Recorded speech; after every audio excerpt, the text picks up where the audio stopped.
शुभ प्रभात। भगवान शिव आदि चिकित्सक हैं और जिस चिकित्सा को हम अपना रहे हैं, जिसको हम अर्धनारीश्वर चिकित्सा कहते हैं, ये एक बहुत बड़ा रहस्य है। यानी भगवान शिव ही आदि चिकित्सक क्यों हैं? सबसे पहले चिकित्सक धन्वंतरि नहीं है। सबसे पहले चिकित्सक कौन? भगवान शिव। क्योंकि उन्होंने दोनों प्रकार के मार्गों को दिया, रोग का उपचार भी और आरोग्य भी। योग जहां से आया है, योग शब्द कहते हैं, योग मतलब जोड़ने का काम करता है। योग से निरोग, आजकल हम बोलते हैं योग से करो योग, रहो निरोग, ये बोलते हैं। तो योग जो है व्यक्ति की उम्र को बहुत लंबी कर सकता है। बहुत लंबे समय तक व्यक्ति अगर जी सकता है तो वो योगी ही जी सकता है, भोगी नहीं जी सकता। तो लंबा जीना है तो उसको योगी ही बनना पड़ेगा। और आदि योगी कौन? भगवान शिव, जिन्होंने प्रकृति को जीत लिया। यानी एक ऐसा व्यक्ति जिसके ऊपर वस्त्र नहीं है और वो कहाँ ठहरा है? हिमालय के उस भयंकर बर्फीले स्थान पर, और बड़ी प्रसन्न मुद्रा के अंदर वहां हैं। वो बिना योग के कैसे हो सकता है? मतलब आरोग्य का कितना बड़ा दर्शन है, आरोग्य की कितनी बड़ी कल्पना है, आरोग्य का कितना बड़ा प्रमाण है, यह भगवान शिव से ही हमको मिलता है। यानी विपरीत वातावरण के अंदर प्रसन्नता पूर्वक और वहीं निवास करना, यह बहुत बड़ा दर्शन एक हमारे को भगवान शिव से मिलता है, यानी आरोग्य। तो प्रथम योगी यानी कौन? भगवान शिव। दूसरा, इस योग यानी आरोग्य को करने के लिए उन्होंने जो अलग अलग प्रकार की प्रक्रियाएं की, जिनमें उन्होंने नृत्य किया। नृत्य से क्या हुआ? अंदर और बाहर के दोनों चीजों को बैलेंस किया। जितने सारे आसन हैं वो कहां से निकल कर आए? ये ठीक है कि हमने अनेक जानवरों से आसनों को लिया। श्वान यानी कुत्ते से हमने श्वान को सीखा, भुजंगमाला सांप से भुजंगासन को सीखा।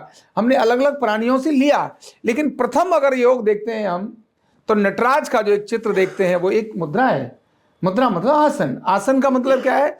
एक अवस्था में सुखपूर्वक देर से रुकने की स्थिति को ही आसन कहते हैं। स्थिरम सुखम सासनम, स्थिर होकर, सुखपूर्वक स्थिर होकर लंबे समय तक रहने को आसन कहते हैं। भगवान शिव वही आसन देते हैं, वही योग देते हैं, वही प्राणायाम देते हैं। यानी शरीर को संतुलित करने की अनेक प्रक्रिया देने वाले कौन? भगवान शिव। तो आरोग्य का बहुत बड़ा कारण, उद्गम जहां से होता है वो भगवान शिव हैं। जहां से उन्होंने संगीत भी दिया। जब भगवान शिव नृत्य करते हैं, नृत्य किस पे करेंगे? आखिर कुछ तो होगा। तो संगीत के लिए उनके पास एक वाद्य था जो था डमरू। जब वो डमरू बजाते थे, नृत्य करते थे, तो किस प्रकार की प्रकृति, यानी उनके डमरू से निकलने वाले वाइब्रेशंस किस किस प्रकार की शांति और क्रांति ला सकते थे, ये वो एक संगीत की प्रक्रिया वहां से शुरू होती है, भगवान शिव से शुरू होती है। तो आदि योगी शिव आरोग्य की तरफ बात करते हैं, ढांचा और केमिकल के संतुलन की बात करते हैं। दूसरी तरफ चिकित्सा की बात करते हैं, और चिकित्सा में पहली चिकित्सा ब्रह्मांड के अंदर किसी ने की तो भगवान शिव ने ही की। चिकित्सा का मतलब कोई शस्त्र चलाया। ट्रांसप्लांट जो किया वो पहला शिव जी ने ही किया। गणेश, जिनकी गर्दन धड़ से अलग हो गई थी, उन पर अकल्पनीय, कल्पना से भी परे, क्योंकि वहां कोई पुरुष का बालक तो था नहीं, इसलिए हथनी का बालक, उसी के सिर को ट्रांसप्लांट कर दिया मनुष्य के सिर पर। यह कल्पना से परे है। ऐसे तो व्यक्ति से व्यक्ति को ही ऑर्गन ट्रांसप्लांट करना बहुत टेढ़ा काम है। अनेक सारी मैचिंग करनी पड़ती है। ब्लड ग्रुप मैच करता है कि नहीं करता है, उसके बहुत सारी चीजें मैच करती है नहीं करती हैं। तो किडनी से किडनी, लीवर से लीवर, यानी किडनी वही दे सकता है जो उस ब्लड ग्रुप को मैच करता हो, अदरवाइज तो एंटीबॉडीज उसको रिएक्ट करके भगा देंगी। लेकिन कल्पना करिए, जब एक छोटा सा ऑर्गन ट्रांसप्लांट करने के लिए कितने सारे पचड़े बेलने पड़ते हो, पापड़ बेलने पड़ते हो, ऐसे में पशु का ऑर्गन मनुष्य के अंदर ट्रांसप्लांट कर दिया जाए, ये तो कल्पना से भी परे है। और उन्होंने उस चीज का ट्रांसप्लांट किया जो आज का विज्ञान उसकी कल्पना से बहुत परे है। वो ब्रेन का सर्जरी भी करने के बाद ढेर सारी कॉम्प्लिकेशंस बॉडी में रहती हैं। एक अगर छोटी माइनर ब्रेन की सर्जरी कर दी तो बॉडी की कॉम्प्लिकेशंस लाइफ टाइम जाती नहीं, इवन बढ़ जाती हैं। छोटी सर्जरी उन्होंने तो हेड ही ट्रांसप्लांट कर दिया। तो कैसे अद्भुत आदि चिकित्सक भगवान शिव, और उन्हीं शिव का यह जो स्वरूप है अर्धनारीश्वर स्वरूप, यह बहुत बड़ा रहस्य है। जब मैं इसके बारे में सोचने लगा और जब मुझे इसकी कल्पनाएं आने लगी और मेरे अंदर ये सारे विचार आने लगे, तो मुझे ये समझ में आने लगा और मैं देखने लगा। मैंने जब पढ़ा अन्य विज्ञानों को, मैं सोचता था भगवान तुमने इन सब विज्ञानों को मुझे सिखाया क्यों? जब करनी मुझे न्यूरोथेरेपी थी तो आपने मुझे आयुर्वेद के अंदर क्यों भेजा?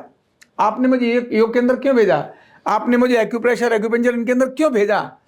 जब भेजा ये समझ में आया, तो आज मुझे वो समझ में आता है कि अर्धनारीश्वर की जो कल्पना जो हमारे ऋषियों ने हजारों वर्ष की थी, वह बहुत अद्भुत और रहस्यमय कल्पना है।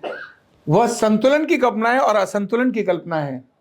भारत की सारी चिकित्साएं भारत की बात कर रहा हूं, भारत की सभी चिकित्सा पद्धतियां केवल संतुलन और असंतुलन पर ही निर्भर करती हैं।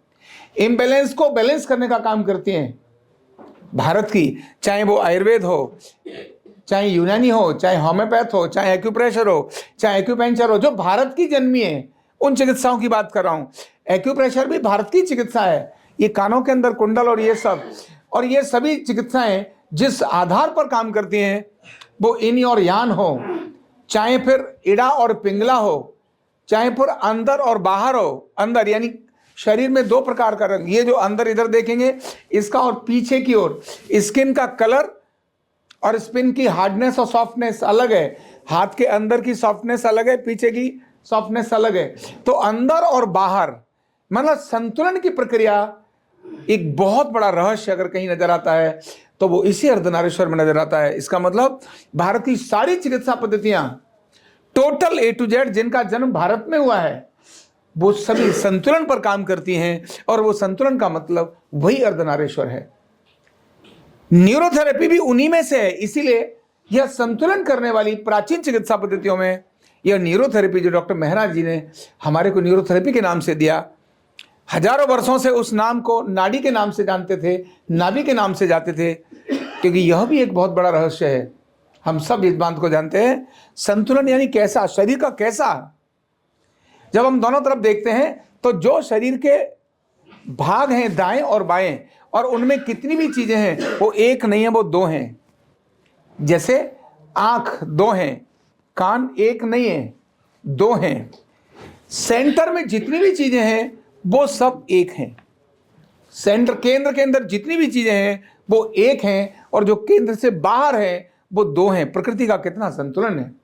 कान एक है ऐसा नहीं है, बाजू एक है ऐसा नहीं है, टांग एक है ऐसा नहीं है, वक्षस्थल है एक है ऐसा नहीं है, स्तन है एक है ऐसा नहीं है, दो स्तन है, दो कान है, दो आंख हैं, दो टांगे हैं। और जेनेटिक ऑर्गन्स में भी, यानी यहां से अगर देखें तो नाक सेंटर में एक है, मुंह सेंटर में एक है, लेकिन जैसे ही मुंह के बाहर का विभाजन हुआ उसके साथ भी दो, यानी एक डिवाइडर डाल दिया भगवान ने, एक इधर से एक इधर से। नाक में भी नाक एक है, लेकिन जैसे ही उसका विभाजन हुआ उसको दो पार्ट में विभाजित कर दिया, राइट और लेफ्ट। नोस्ट्रिल्स दो बना दिए, नाक एक है, मुंह एक है। नाभि इसी प्रकार एक है। जेनेटिक ऑर्गन्स के अंदर पुरुष का लिंग एक है, स्त्री की यूट्रस एक है, ओवरीज दो हैं, टेस्टिस दो हैं। तो टोटल चीजें अर्धनारीश्वर के स्वरूप को बताती हैं। ये बहुत अद्भुत रहस्य है। और जितनी चिकित्साएं हैं और न्यूरोथेरेपी, ये सभी यानी संतुलन और असंतुलन पर काम करने वाली विधियां हैं। संतुलन पर काम करती है। संतुलित है मतलब आरोग्य है, असंतुलित है मतलब बीमारी है, डिजीज है, रोग है। तो इम्बैलेंस और बैलेंस पर काम करती हैं भारत की जितनी चिकित्सा पद्धतियां। और इन सब में न्यूरोथेरेपी, अर्धनारीश्वर चिकित्सा ये क्यों अद्भुत है? क्योंकि बाकी सभी चिकित्साएं किसी न किसी साधन पर निर्भर करती हैं, किसी न किसी साधन पर निर्भर हैं। केवल यह चिकित्सा पद्धति ऐसी है जो साधन पर निर्भर नहीं है।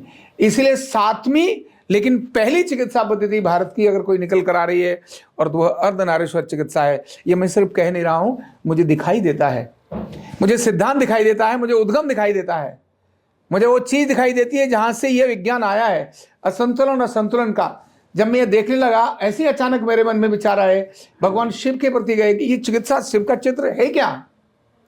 तो जैसे ही वो समझ में आया और जब जीन्स के बारे में मुझे समझ आया, तो अर्धनारीश्वर के रहस्य मेरे अंदर अपने आप में निकलने लगे, उद्गम होने लगे, यानी मुझे अंदर से दिखाई देने लगे कि अर्धनारीश्वर का सच में रहस्य क्या है, संतुलन और असंतुलन है क्या।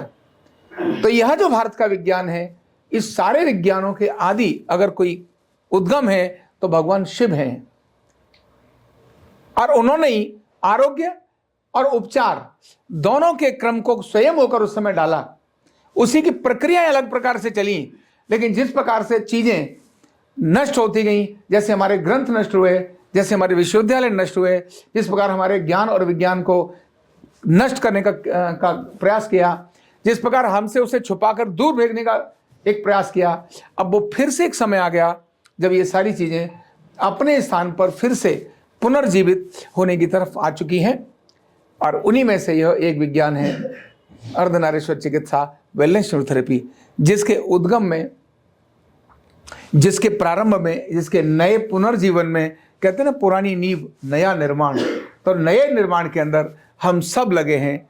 हम नहीं जानते कि हम क्या करते हैं, पर निश्चित ही हम वो काम कर रहे हैं जो इस देश और दुनिया के लिए एक बहुत बड़ा मील का पत्थर साबित होगा।